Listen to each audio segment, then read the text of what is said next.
godiyar wani akai zan koma, fituhi na dau alkawarin yabanka yanzu na fara.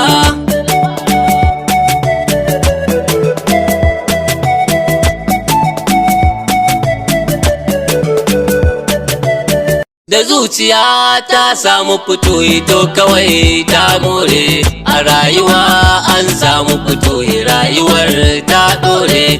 Bakin ciki in dai da fituhi rabbana zai kore, fituhi ne alkhairi, fituhi ne duk sirri, fituhi ne in dai ka rike shi to kawai ka dore.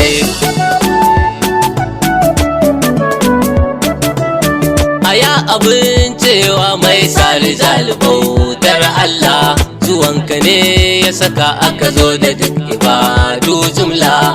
Fadar ka ce ta sa ruhin maza ya daina kasala, suna ta Allah Allah a so ka bautar Allah. Amadiyar wa ina ƙaunar ka kuma so dan Allah.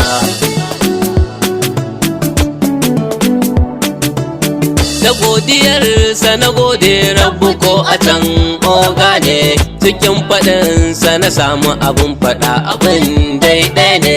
Saninsa ya yi wuya wallahi Amadin shi ne, fituhi dai oga ne, Amadu na sarki ne, shi ne a fari da ƙarshe shi fa wannan Allah amari ne.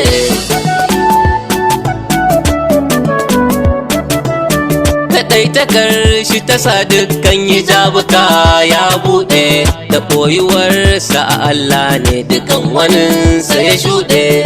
Idan ka ji shi wani ɗaya tun a lokacin ka koɗe, mai koriya mai shuɗi Ahmad kai ka buɗe.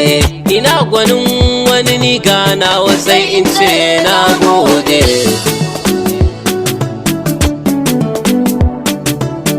Idanuwa sun kalli fituhi sai su ce sun koma, a Ahmadin farko suka ganshi ɗaya ta zama goma.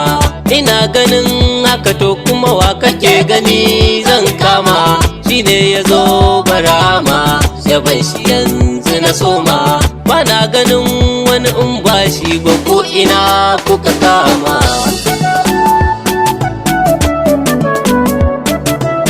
Ɗawainiya halitta shehu kai ka ɗauke duka, badan da kai ba a shaida kauni ta shiga uku haka.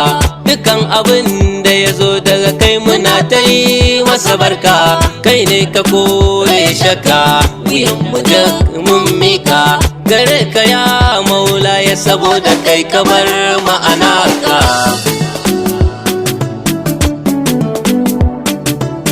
Fituhi gani ka bana abin da zai saka in cilla, akwai batun da ya faru ka ce a karasa don Allah. Idan kwata yin bayi bato a kara ɗauke kasala, a sake ba mu mukulla da sirrikan bismillah. Saboda shewa a tiku da na faɗa ka ce ka kulla.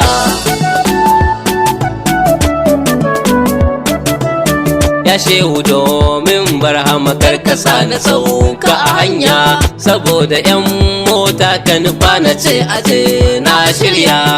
Saboda ba harazin wanda kai da shi kuka juya, kaya ta koma hanya a ba mu babbar niyya. A dandake nafsin ga na karkare cikin soyayya.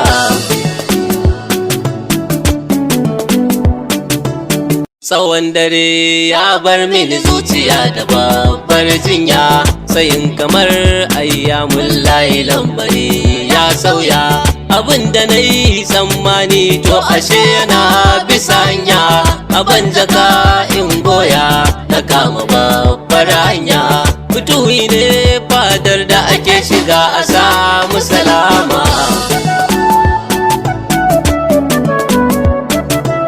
Saboda shewa abul abbas abin da na furta, saboda karewar ka cikin sa rike wata tuta. Saboda girman na batul sitira ta binta, a sake ba mu kusanta muga mu cikinta.